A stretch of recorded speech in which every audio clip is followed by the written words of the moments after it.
Thank you. Continue. This meeting is being recorded with permission of our distinguished speaker, and so we hope that it'll be there for posterity. Really looking forward to this talk. It's a subject. It's a fantastic subject, and shortly Professor Bill Russell will be chairing and looking after the evening. My job here is on behalf of the President of the RHSV, Emeritus Professor Richard Broome, to welcome you to our online Zoom sessions. It's a weird and wonderful world that we find ourselves in. In a normal time, we would have been greeting Gideon with drinks and pitties and just a sense of relaxation and enjoying being at the RHSV, but I'm speaking to you from my Eltham studio, and I know that you are all around the country. We've had a sellout subscription to tonight's talk, which is not surprising. So just a couple of quick advertisements before we move to the main act. You'll all be, I know, will be agog to know that next Friday, the 1st of October, is the official beginning of History Month, which is an RHSV initiative which has been extraordinarily popular. If you go onto our website, you'll find a link to History Month, and you will find literally dozens and dozens of talks, online exhibitions, promotions of history around Victoria. We are extraordinarily fortunate to have so much history being recorded, celebrated in so many different ways. And so that's the best way to, you have absolutely no excuse for being bored during October, because there is a constant supply of history events through History Month. At the RHSV, we have some forthcoming attractions. One of the things that always continues during lockdown is that we can still sell you books through the RHSV online bookshop. So again, the RHSV website will take you there. I'm expecting and demanding that there'll be many copies of The Brilliant Boy will go out through the online bookshop tonight and tomorrow. You can certainly see a very wide range of books on Victorian and Australian history in our unique bookshop setup there. So please take advantage of that. You'll find just a number of events that I really just want to quickly mention at the RHSV over History Month. Next Thursday, there's been a series of talks that we've done with Engineering Victoria, Engineering Heritage, a wonderful talk from Professor Miles Lewis a couple of months ago. And on Thursday next week, the distinguished Dr. Max Ley, former President of the RACV, as against the RHSV, will be speaking on ancient Roman roads, all roads leading to the present time. Definitely worth a look on next Thursday at 6 p.m. On Tuesday, the 12th of October, we have our annual Emerging Historians. We used to call them young historians, but we discovered that sometimes people emerge a lot later in life. So they're now emerging historians. And the PHA, the Professional Historians Association of Victoria, has done a terrific job in promoting and bringing 4 young historians to talk to us. They're also getting a gig on David Astl's 3LO program 774 over the next few weeks. So a great opportunity for young historians to talk about what they're going to be doing. So please join us on the Tuesday, the 12th of October. And on Tuesday, the 19th of October, our general October talk, Barbara Minchinton, the historian, has worked closely with Heritage Victoria archaeologists when they were doing that fantastic excavations around the back of Little Lonsdale Street. And she's worked for a long time on the background of that. And now her new book, which is called The Women of Little Lon. The Women of Little Lon, and you'll learn much about sex workers in 19th century Victoria. I know that in that vicinity, my favourite part of Melbourne, where Romeo Lane and Juliet Lane used to come down near the sensational Stephen Street centre of ill repute in Melbourne, will be at the heart of Barbara's talk. So that's on the 19th of October and it is a Zoom lecture, and you do need to enrol for that. So those are our Val Morgan slides for the forthcoming attractions at the RHSV, but there are many other events and talks that really you should have a look at. So that's there's always something happening at RHSV, even though we are locked out of the drill hall most of the time. Just want to say thank you to Rosemary Cameron and to Jill Hiscock and the team at RHSV for just keeping things going and really connecting us in a way that perhaps we never would have expected to our history. The Victorian Community History Awards shortlist has been announced, and the winners of the VCHA Awards will be also announced later this month. So there's a lot to look forward to. But now it's my great pleasure to hand over to Professor Bill Russell. You will find on your Zoom screen, if you explore, there's a thing called a chat button. And if during tonight's talk you're inspired to pose some questions to Gideon, if he hasn't covered them in his talk, please use the chat button to write your questions, and Professor Russell will select some of those questions and in his discussion with Gideon at the end of the talk. So without further ado, my predecessor in office as president of the RHSV is my good friend and colleague, Bill Russell, has a very distinguished career as a historian and as an eminent public servant. And he knows almost as much about the history of the Labor Party as Gideon Haigh does. So I think that it's necessary for me to handball in best AFL fashion the football to Bill Russell. And without further ado, I will look forward to greeting you on forthcoming talks at the RHSV. Bill. Thanks very much, Andrew. And what a feast we've got tonight. What an antidote on a grey and miserable day outside here. Well, we've got a real feast. Over the last 25 years, Gideon Haigh has emerged as one of Australia's foremost sports writers and media personalities, greatly loved for his exposition of cricket in depth in particular. But he's also a prolific and original writer and historian in several other spheres. And Geoffrey Blaney has described him as one of Australia's most versatile and skilled historians. Gideon has written extensively and chosen his topics wisely and widely. There are no fewer than 83 entries in the State Library catalogue under his name. So nice. At least 25 on cricket, 8 on business, others on social issues, true crime and curiosities. Among these, at least 38 significant works in the last 25 years. So in cricket terms, that batting average is 1.52 books per year. Pretty hard to beat, I would think. Agatha Christie's figures, only 73 and 53 years, which is 1.377 a year. And so Gideon's outperforming Agatha Christie quite well at this stage. And I'm looking forward to the next 38 books, Gideon. Now, the latest book that Gideon has given us and about which he'll be speaking tonight, The Brilliant Boy, Doc Evatt and the Great Australian Dissent, concerns a real colossus in Australian public life. Dr. Evatt, as a politician, as federal Labor leader, jurist, High Court judge, United Nations pioneer and president, skilled historian, library and art gallery trustee, and supporter of contemporary art, made a national contribution that's pretty hard to match. But he was an enigma, a man who never realised his expected destination as Prime Minister, nor gained the public's affection or the recognition that he perhaps deserved. Previous writers on Evatt's life have included Peter Crockett in 1954, Kylie Tennant in 72, Ken Buckley in 94, Geoffrey Robertson in 2015, and John Murphy in 2016.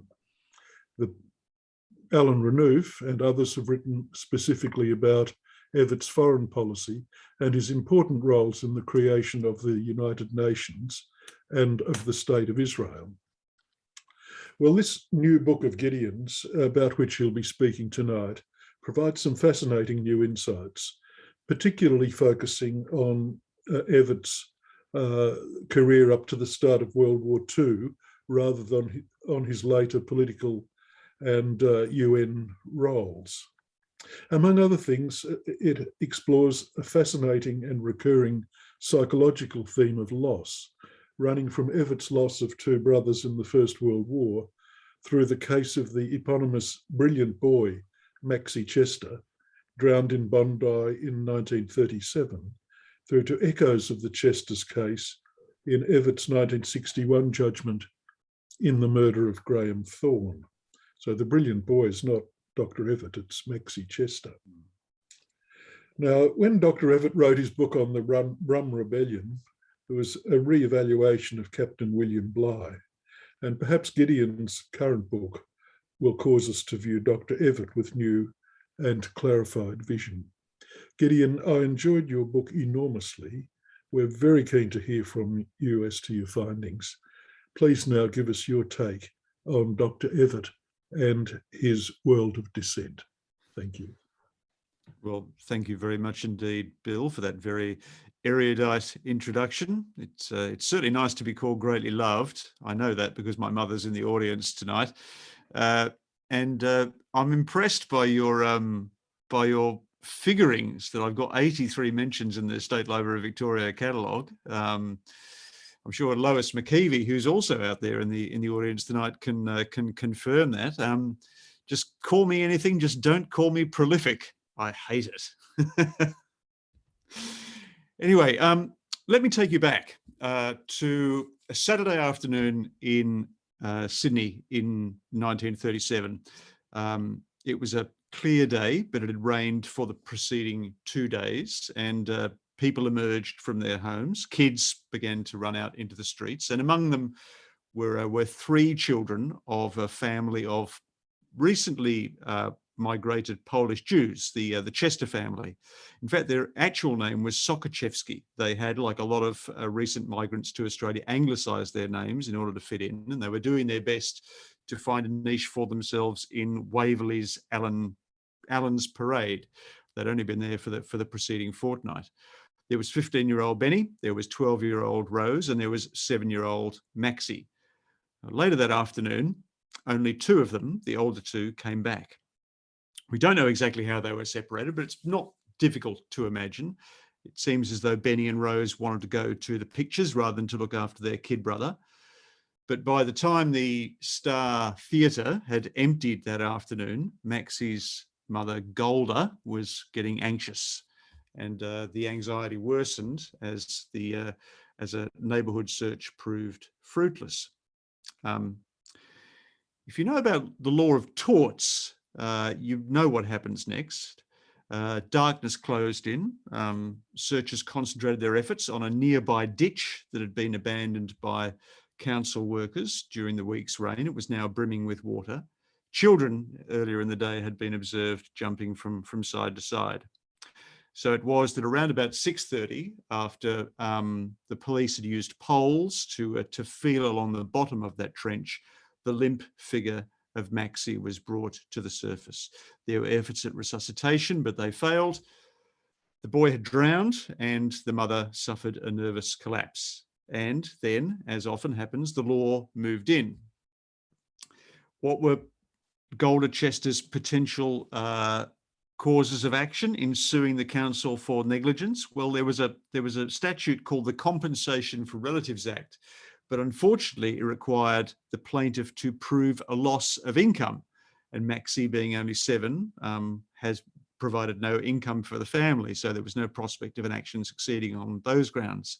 Instead, a solicitor, Abe Lander, mounted a case for what was called nervous shock, specifically the trauma that Golda Chester had experienced in seeing her son's body being brought to the surface. And 80 years later, in The Brilliant Boy, I came along to try and make sense of their efforts, in particular, those of Doc Evatt. I can trace the genealogy of this book quite precisely. For the last 15 years or so, I've been involved in courses that judicial colleges in Australia stage in judgment writing, where 1 or 2 a year, they get together a group of judges with a smaller group of writers, and they encourage the writers to coach the judges in writing more succinctly, more accessibly, for a lay audience, the users of the law rather than the practitioners of the law, because everyone kind of needs reminding from time to time of the tenets of writing good plain English. One day I was at one of these seminars, and the discussion turned to the intersection between the law and literature. And one of the judges referred to a case called Chester versus the Council of the Municipality of Waverley from 1939. And everyone's sort of there, and they all go, "Ah, yes, that old chestnut." And I thought, "Oh, I don't know what they're talking about." They talked about this particular dissent that Evatt had given as a High Court judge. Now, I'd read the biographies that Bill referred to earlier, because I do have an abiding interest in Evatt, but I'd never really been satisfied with them. They'd never really told me much more, certainly about his judicial career, than that he'd been a judge before he was a politician.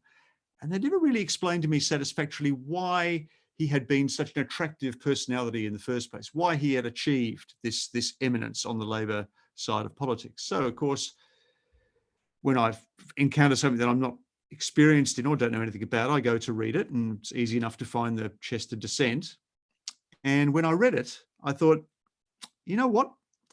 This explains to me why Evatt was such an important man, why he was such a distinctive and remarkable individual, because this dissent is a remarkable piece of writing and reasoning, certainly in comparison to the majority judgments, which are cursory and dismissive. It's moving, it's erudite, it's terse, it's occasionally it's astringent. It invokes British justice, but it's prepared to push on. It's prepared to put a distinctively Australian spin on the law.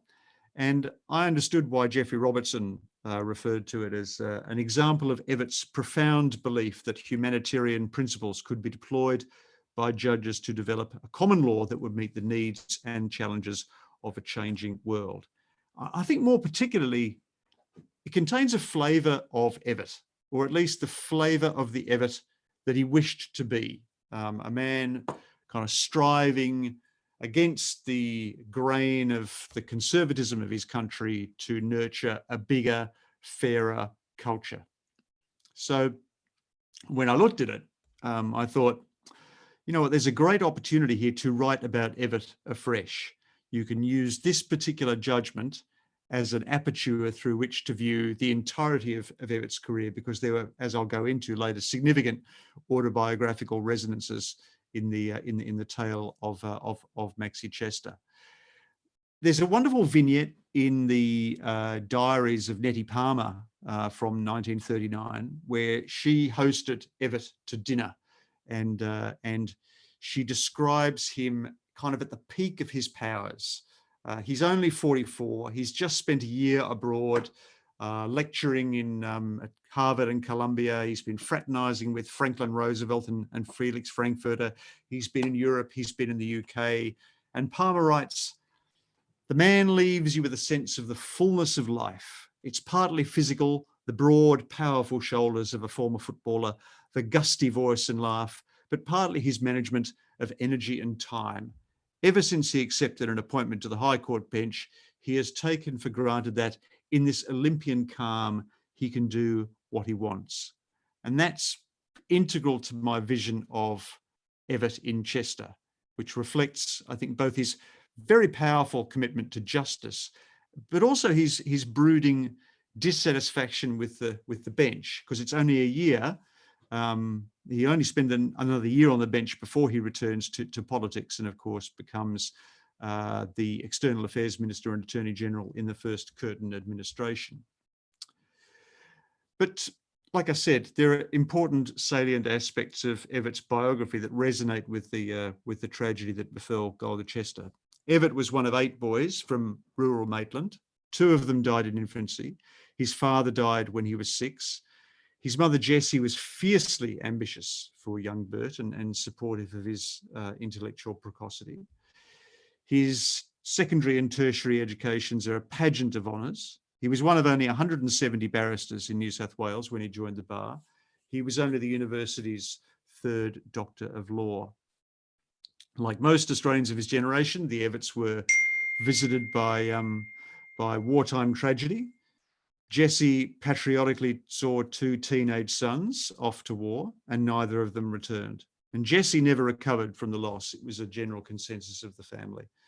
And Evatt himself, I think, suffered a species of what we'd now call survivor's guilt. He was thrice turned down for military service on the grounds of poor eyesight, and he lived with a sense of having failed to save his brothers by not serving himself. Now, a man who loses both parents and 4 of 7 brothers by his mid-20s can be pardoned a pretty acute sense of mortality.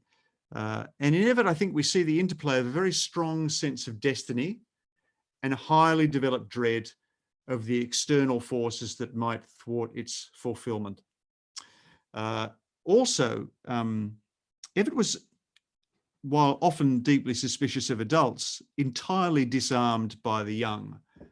He was endlessly solicitous of children and sentimental about their innocence. And he raised an adopted son and daughter with his wife, Mary Alice, with an almost obsessive protectiveness. Now, you can probably see where I'm heading here. The strong maternal bond, the consciousness of mortality, the sense of children's preciousness, the drive to make a mark individually. I mean, if you wanted a sympathetic judge in the case of an accidental death of a child, Justice Evatt is probably the man that you'd choose. And there's another aspect too. In the Supreme Court hearing before the case got to the High Court, the Chester family's doctor testified that Golda's loss had been magnified by the feeling that this boy was a particularly brilliant boy and seemed to be the hope of her family, as she told me. Now, Evatt, of course, had been the particularly brilliant boy in his own family, and I think would have instinctively understood that mantle. He was a particularly brilliant boy in his legal career. He's still the youngest man ever to serve on the High Court. He was appointed at the age of 36. He was a high-flying barrister who was active in the area of workers' compensation. And he and his younger brother Clive were often briefed by the aforementioned Abe Lander. His promotion to the High Court with Edwin McTiernan in 1930 by the newly elected Scullin government was unmistakably designed to rebalance the court in a way that was more congenial to the trade union movement. It also had the effect of creating an almost permanently dysfunctional High Court in the 1930s, because you had 2 Chief Justices in Duffy and Latham, who were quite unequal and not forceful enough to harmonise these outsiders with their conservative colleagues Owen, Dixon, Hayden Stark, and George Rich. Evatt gave a number of very important and influential judgments in his decade on the bench. Perhaps most renownedly, he was the judge who defended the right of the anti-fascist writer Eoin Kish to remain in Australia when the government strove repeatedly to deport him. Evatt's attitude in cases like this was he often invoked this line of Milton's: "Let truth and falsehood grapple. Whoever knew truth to be put to worse in an open encounter." He believed strongly in the idea of political ideas being allowed free contestation, which of course goes to inform his resistance of the Menzies government later in the Australian Communist Party versus the Commonwealth, and more infamously during the Petrov affair. The irony is, though, that it wasn't the tendency of Evatt to dissent that caused friction on the bench so much as his tendency to agree, because he often agreed with Dixon, and who also strongly influenced Rich and McTiernan. Stark had a particular animosity towards Dixon and objected strenuously to instances where Dixon and Evatt were aligned. It seems very remarkable, but there was some interesting work done with computational software in the early 21st century that seemed to suggest that Owen Dixon wrote 20% of George Rich's judgments on the High Court. It's a phenomenon known as ghosting. He was certainly a very powerful juridical voice in his own right, Dixon, and an interesting counterpart and contrast to Evatt. And when the two of them worked in harmony, they were a very remarkable force. And it was very interesting and instructive to read Owen Dixon's diaries in the course of writing The Brilliant Boy, because it reveals very candidly the degree of distrust and animosity between the judges, and also the sense that judges often significantly prejudged matters. You know, they would more or less instantly make up their minds about their decisions on the basis of early pleadings. And in particular, that goes to both the Chester case and to another case called Corbyn versus the Commissioner of Railways of New South Wales, which is an interesting kind of twin to the Chester judgment. And I'd like to explain the relationship between the two. They came on a week apart. They're both appeals from the full court of the Supreme Court of New South Wales. Both of them involve a mother seeking compensation for the accidental death of a son. In both the lower court hearings, the plaintiffs were represented by Evatt's younger brother, Clive. Both were given cursory treatment by the lower court judges and by Evatt's High Court colleagues. Evatt's dissent in Corbyn, which is actually unreported, reads like a rehearsal of the themes and the tone which so distinguish Evatt's dissent in Chester. Sydney Corbyn was a 17-year-old clerk who got on a train for Bankstown in July 1936. In those days, some people might actually remember this, the practice in Sydney was for trains to travel with open doors, which was to facilitate the ingress and egress of passengers when they stopped at the platform. About 200 metres from his stop at Banksia, Sydney Corbyn gets up and he goes to the vestibule of the carriage and he's holding on to a stanchion, but unfortunately, rather than slow as it approaches a 35-degree curve, the train accelerated and Corbyn was hurled to his death out the open door. There'd actually been a rash of such fatalities in New South Wales, and there would be significant fatalities for the next 20 years. But the full bench of the Supreme Court quashed a jury's award of damages. Chief Justice Jordan blamed Corbyn's own carelessness. He said, "Everyone knows that the passage along the rails of a swiftly moving vehicle involves a considerable amount, not only of vibration, but of movements which may be variously described as jolting, lurching, or swaying of varying degrees of intensity according to speed, grade, and direction." Stark and Rich breezily agreed when it got to the High Court, so the Corbyns lost their compensation under the Compensation for Relatives Act. Evatt writes a really interesting dissent. It's 6,000 words. It's very lengthy, and he takes on the other judges head on. He basically re-argues the case. He says that he uses the uncontradicted testimony of two witnesses that Corbyn was holding tightly onto the stanchion in the doorway and that he'd been sent flying out of the train as though someone had pushed him, drawing the inference that the jolt must have been very substantial if it broke the grip of a young and athletic man. He deplores the dangerous practice of travelling with wide open doors, and he says, in relation to Jordan's point that everyone knows about the jolting of trains, if knowledge of the above facts may be imputed to the travelling public, it may equally be imputed to the responsible officers of the government railways. So he writes this very, very lengthy judgment, knowing that he's going to be on the losing side. He sets out his reasons at great length because he says it's a case of great importance to the travelling public. And he echoes that judgment when he comes to writing Chester, which he opens with the lines, "This is a case of considerable general importance. It concerns a rule of the common law of England, and the principles involved will greatly affect the development of the law of negligence." If you go to Dixon's diary, you can see that Latham, Stark and Rich had already made up their minds. They were going to knock back this appeal. They'd taken their cues from Chief Justice Jordan in the New South Wales Supreme Court, who had said that that Mrs. Chester could not claim damages because she had not seen her son die. That by the time her son's body was extracted from the ditch, her son was already dead. Therefore, she suffered no nervous shock. It seems a bizarre and incredibly harsh way for a judge to so deliberate, but that was the state of the law in the 1930s. He says she was in the character of someone who was looking for the body of a child, the body of a child. So he's sort of out of all sympathy with the kind of the nervous Nellies of nervous shock. And Latham, Stark, and Rich all decide along the same lines.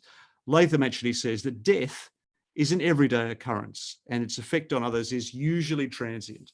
Stark says that the council was bound only to consider reasonable possibilities, normal persons, and the ordinary range of human experience. In other words, Golda Chester, as a mother of a son who's drowned, falls outside the ordinary range of human experience.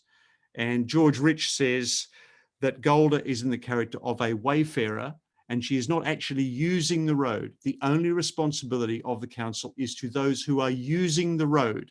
So if you're standing by a ditch in which your son is drowned, you're not actually using the road. It's amazing that the law can reduce to sort of these angels on a pinhead arguments, but there you are. That's 1930s Australia. Anyway, Evatt sets out knowing full well that he's going to lose, and he writes a judgment of 14,000 words. It's 6 times as long as the average judgment of 1930s. And it starts with this wonderful recitation of the facts of the story. None of the other judges refer to Maxie Chester or Golda Chester by name. They call it, she's the plaintiff and he's the deceased. Instead, Evatt starts by talking about Maxie, a boy of 7 years. He tells us about the trench. He tells us about the crude railing, the irresistible combination of sand and water that brought the children in the neighbourhood to play at the side of the pool. He tells us how big the trench is. He tells us how deep it is to accentuate the contrast with the children. He says, thus the depth of the water in the trench was for the most part in excess of the height of the small children playing there. In this way, the menace of death was very great and very near. Then he does something really, really remarkable. In the Supreme Court hearing, Golda, because she was Polish and spoke mainly Yiddish, had really struggled to express her confusion and horror on that day. Evatt tries now to get into her mind, to understand the nervous shock that accumulated over the course of the day in the course of both the agitated search and the horrifying discovery. And I'll quote from the judgment because I think it's a brilliant piece of writing. He says, the plaintiff had resided in Allen's Parade for only 14 days and at first was unaware of the special menace of the deep trench. As a result, it did not occur to her or her fellow searchers for some time that the child might have fallen into the trench. Late in the afternoon, however, it was suggested to someone that Maxie might have fallen in the water. Coming with her husband to the side of the trench, the plaintiff was at once beset with fear at the sinister significance of the trench, especially when one of the searchers was unable to plumb the depth of its water. The plaintiff was a woman of Polish extraction and found special difficulty in narrating the precise nature of her feelings, her fears, her hopes, and her sufferings. But it is quite clear, I think, to perceive the order of events. It is abundantly clear that until the recovery of the body, she did not know that her child had been drowned in the trench.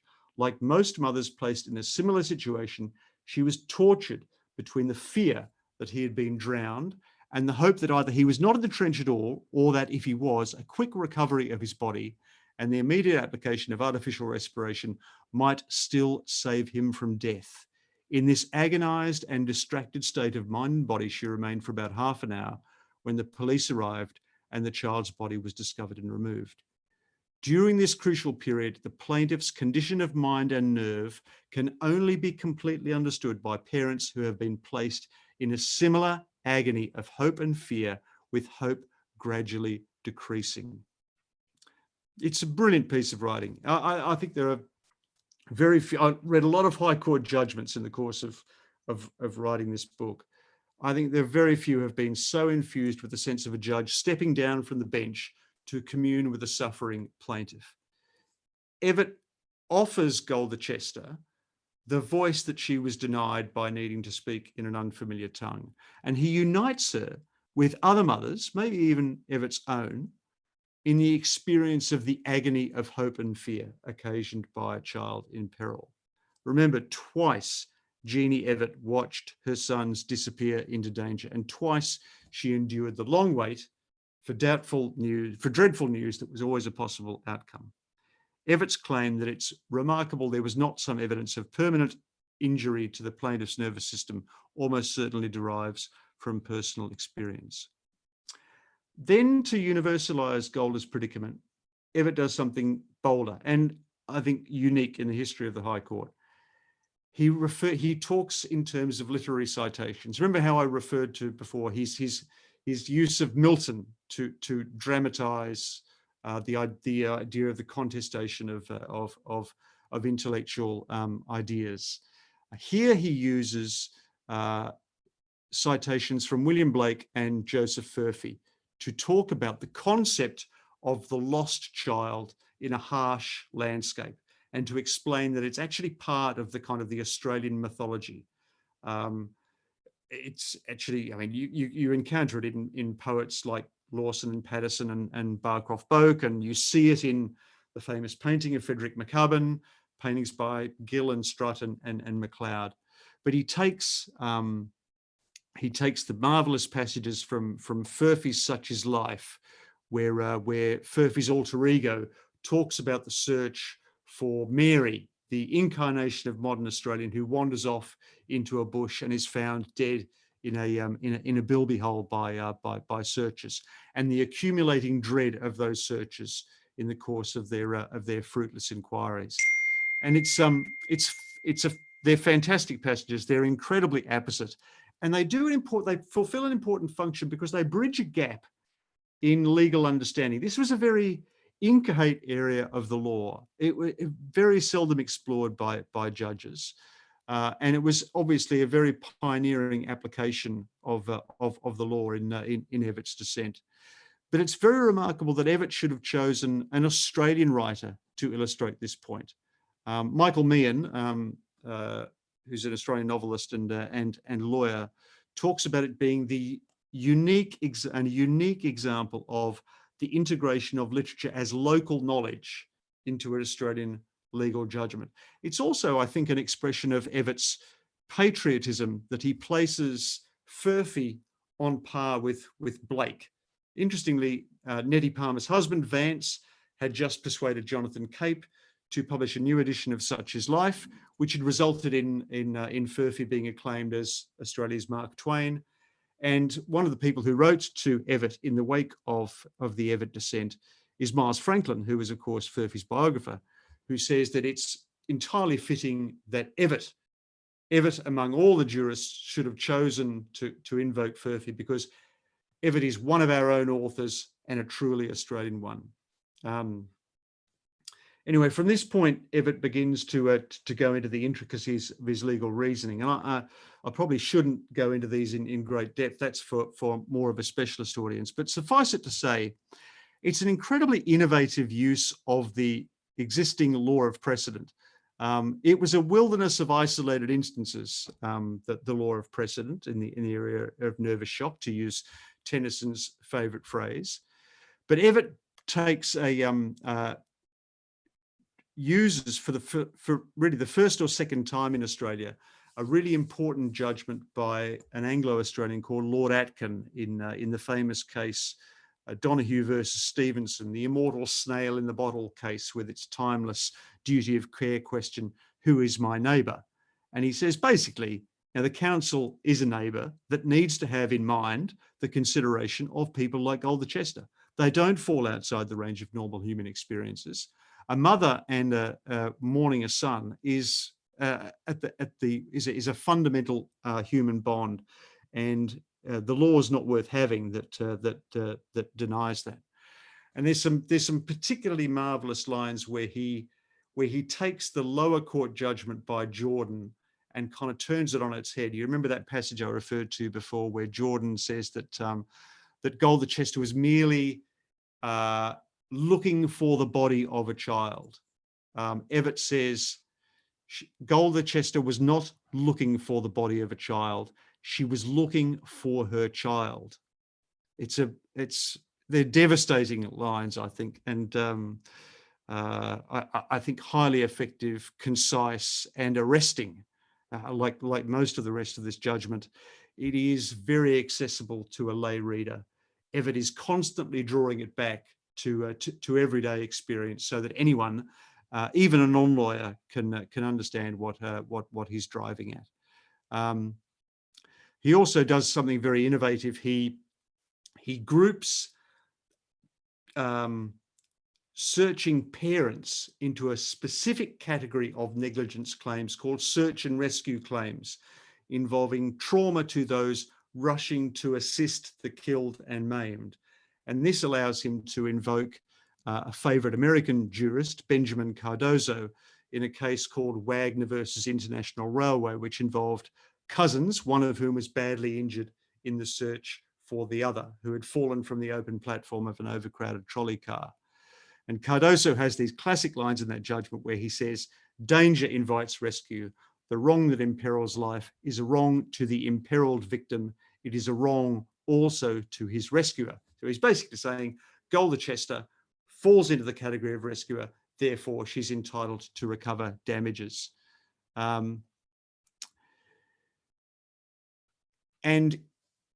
one of the final obstacle to Golder recovering damages was a 50-year-old case called the Victorian Railway Commissioners versus Coultis from 1888, which was in theory still binding on the Dominions.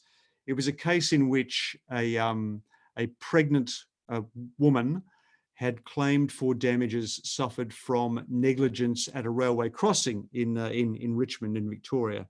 She won the lower court case in the Supreme Court. It was successfully appealed to the Privy Council because the Privy Council decided that damages arising from mere sudden terror, unaccompanied by any physical injury, but only occasioning a nervous or mental shock, could not recover damages. So if you didn't have a wound, if you didn't have a lesion, if you only experienced a shock, you couldn't claim for damages. And Evatt concludes his judgment by saying, it must always be a question of fact whether shock to the nerves causes actual physical injury. In 1888, it was widely assumed that it did not. Today, it is known that it does. So basically, Evatt's saying, the world has moved on since 1888. Come on, everyone realises that. It's moved on in every other respect. The law should be exactly the same. You can read Evatt's judgment in Chester, I think, not only as dissenting a majority view in this case, but dissenting a majority view of judicial writing and legal thinking that casts only backwards and inwards. A law that insists that harm requires lesions or lacerations ignores the march of science. And the law that's incapable of acknowledging something so fundamental as maternal love was at odds with the humanity it purported to serve. Law had to take the opportunity to innovate.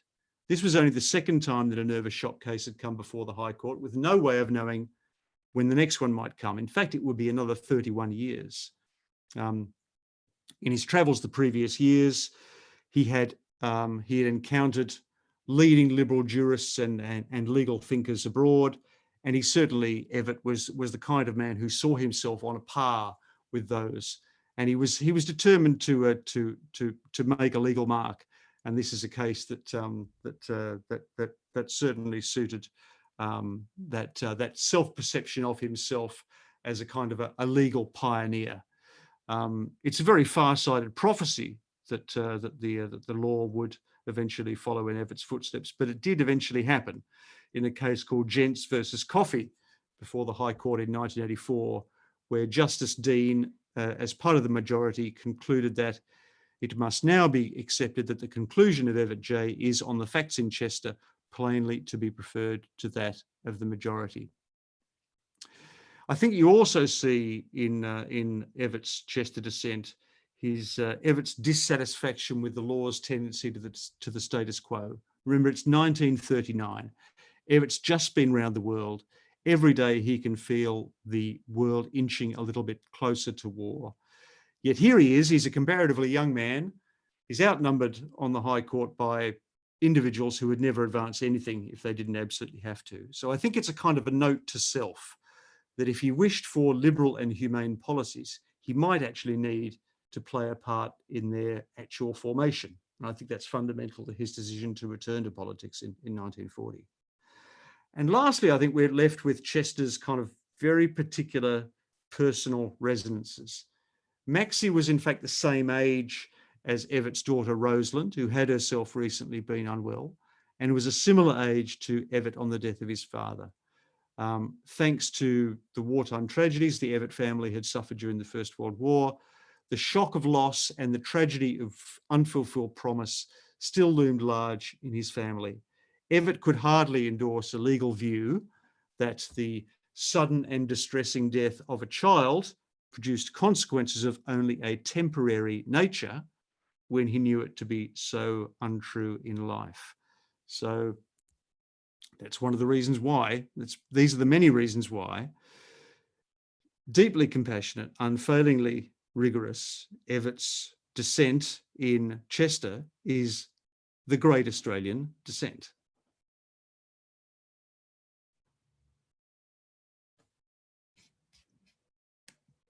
Hello.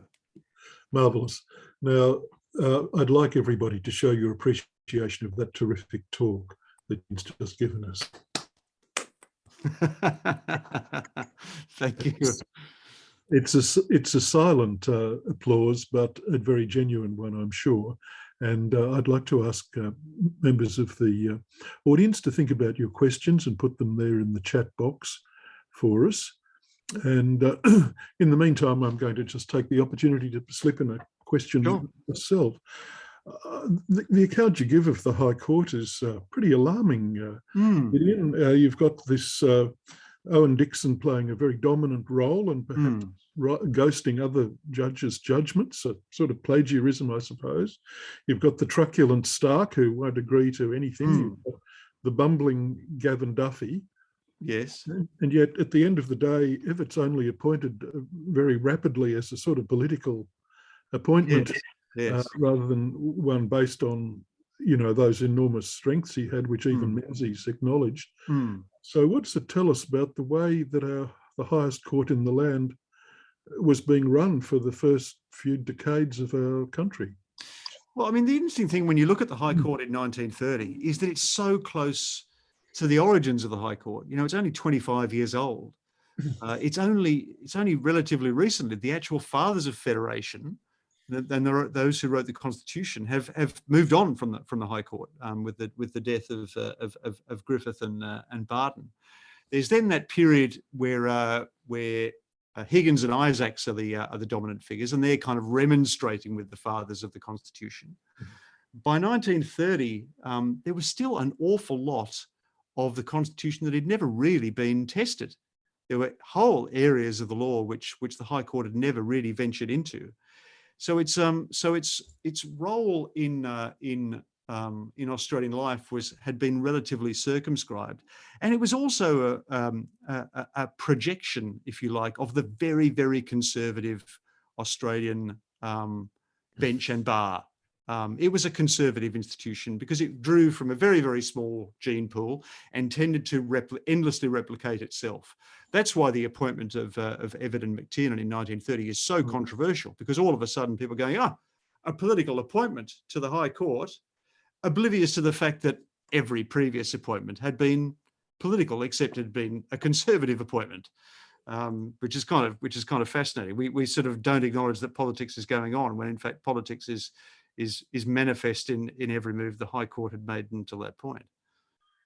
Yes, and there's the wonderful link you make in Evatt's visit to the United States in 1938, when he says it is his job to tell Franklin Roosevelt to appoint Felix Frankfurter to a vacancy on the Supreme Court there, which is a wonderful image, isn't it, that of an Australian jurist feeling that he has the right to go and tell the President of America what he should be doing.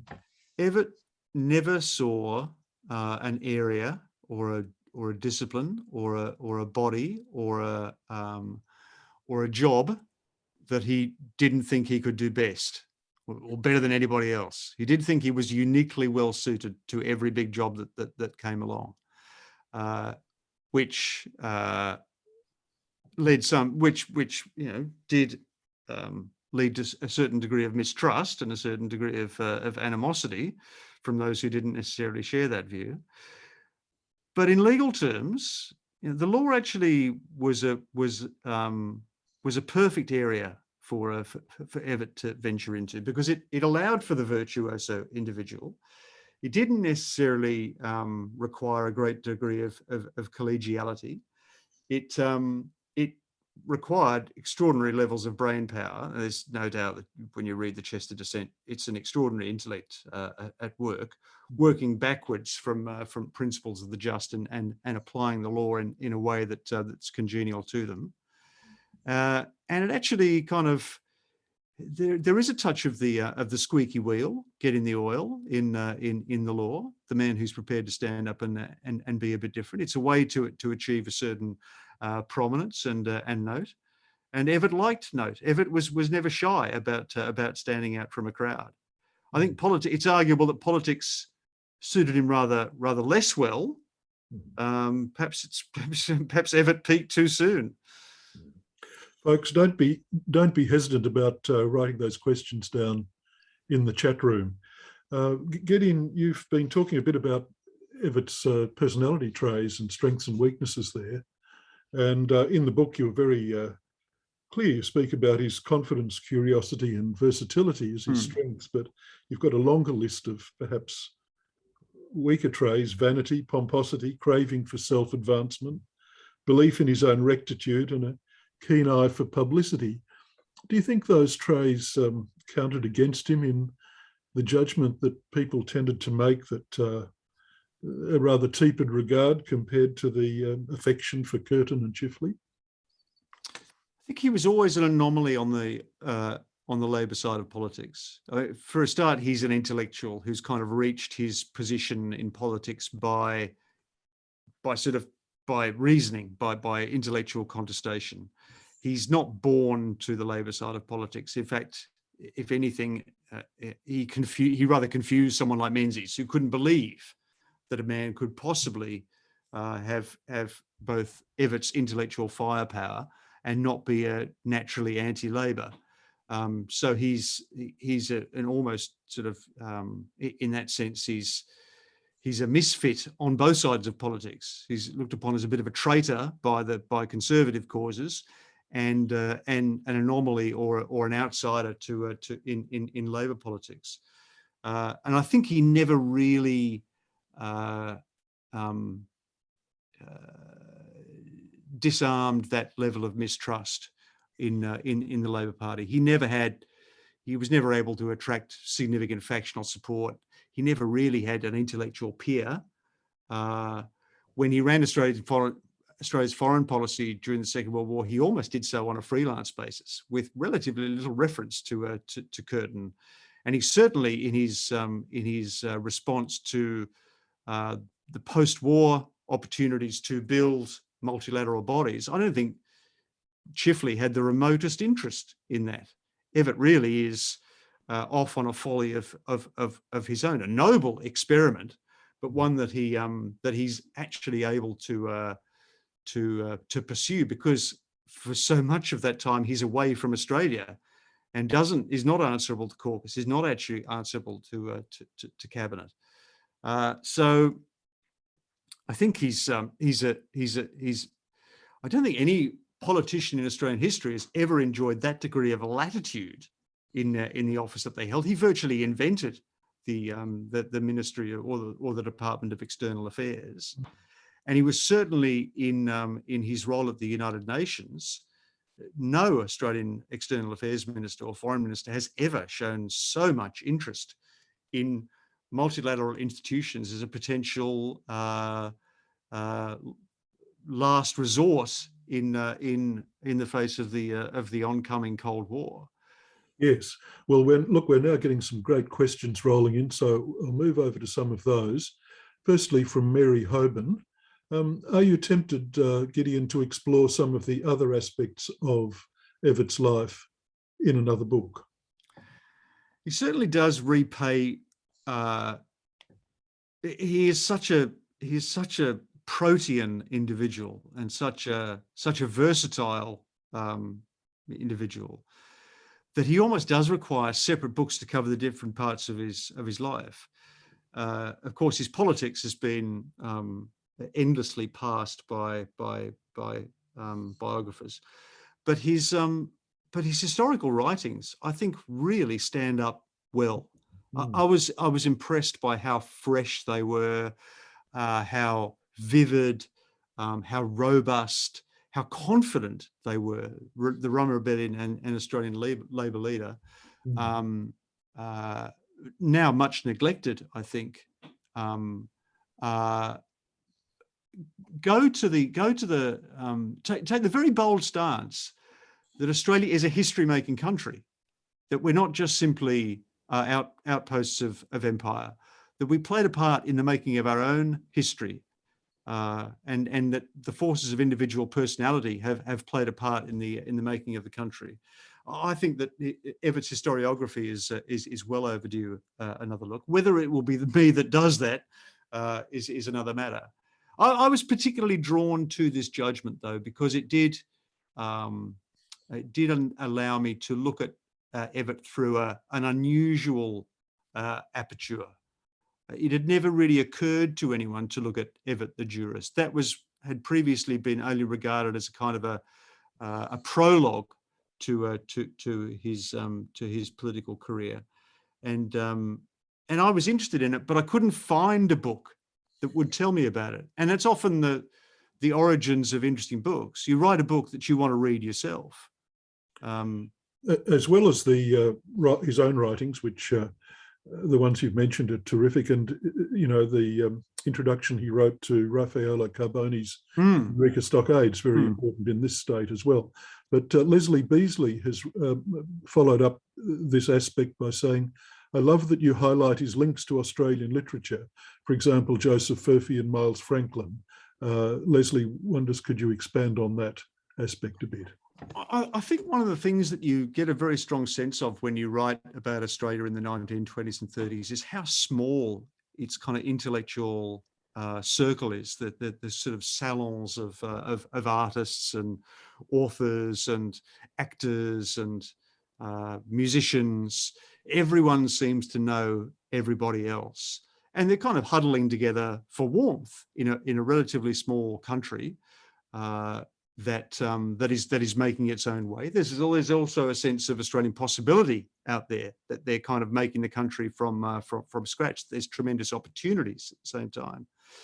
So those, I think that really comes into focus very sharply during the Kish affair.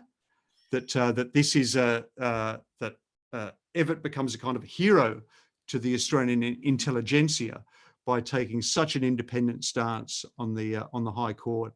On a kind of a free speech platform, and his closeness to the Reeds and to the Palmers and to Sam Atteo and other people like that is very smooth and very easy. There's no sense of kind of artificiality or side about it. Evatt meets the Reeds browsing in their shop in the Block Arcade in Melbourne, and just gets to talking to them, and strikes a relationship with Sam Atteo, who's this early abstract artist who later becomes one of his chief confidants in the Ministry for External Affairs, despite having absolutely no diplomatic experience and no particularly sophisticated understanding of international diplomacy. but a lot of it is done on a kind of a friendly basis, on a handshake basis, because of the people who you know, not necessarily because you're judged on the basis on face value, which is actually, I think, a rather engaging and appealing Australian characteristic. You take a man as you find him, or you take a woman as you find her, and that new ways of thinking aren't out of the question. This is the kind of Australia that Evatt wants to build. There's a sense of newness and possibility about the Australia that he envisions. It's the young tree green, not the old dead tree. One of the great vignettes you give us in that respect is the contest between Menzies' Institute for Old-Fashioned Art yes. and Evatt's Institute for Contemporary Art, and Yes. Menzies was the one that withered on the vine. Now, turning back to the legal side, we've got a question here from Merrin Mackay, and she said, how would you compare Evatt to another great dissenter in Justice Kirby? That's good. I mean, I'm glad to hear the parallel, because I did actually, I did go to see Michael Kirby when I was doing the book, and he was very, very helpful, because I wanted to understand the kind of the psychology of dissenting judges. You know, why does a judge dissent? Why does a judge? Because dissent actually has an interesting and ambiguous status in law. Some justices strongly disapprove of judges going off on what they perceive as follies of their own. Susan Keifel presides over a high court that, if anything, are the great assenters. The judges there seem to be actively discouraged from minority judgments. Kirby belongs to a quite different judicial approach. I think he is the most dissenting judge in the history of the High Court. I think 17% of his judgments were dissents. Evatt doesn't rank quite so highly in that respect. He's slightly above average for his period on the bench, because there were some very strong personalities on that bench in that period, and there was, like I said, that animosity between Stark and Dixon, which tended to force the court to cleave at various in various instances. It is interesting to. I noticed that there's another question here from someone talking about other primary sources from Lois about this book, and one of the key sources that I consulted was the Diaries of Owen Dixon, which are these wonderful sort of tiny little books like this in black kid, written in a tiny little script of the day-to-day interactions of the judges and with their Attorney General Menzies and with various kind of political figures from that time. And it is very clear that that the judges absolutely despise each other and don't trust one another as far as they can see them. They strike momentary kind of pacts of convenience, but they're often driven apart as much by temperament as they are by law. It's probably amazing that the court was as functional as it was in the 1930s from the degree of mistrust between them. But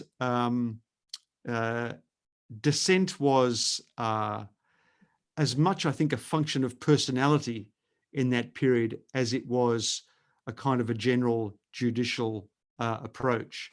So in that sense, there's a kind of there's a restlessness about and an abiding discontent about the High Court in the 1930s that does lead itself to outlier judgments like Evatt's in Chester.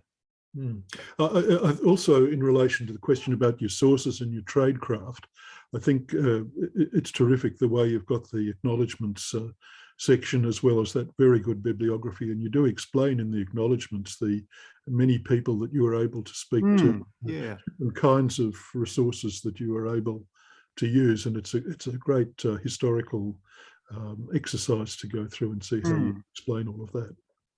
Well, I think we've got to the end of the questions and pretty much No, we haven't. Pretty much to the end of the available time. Any last questions that people would like to put forward?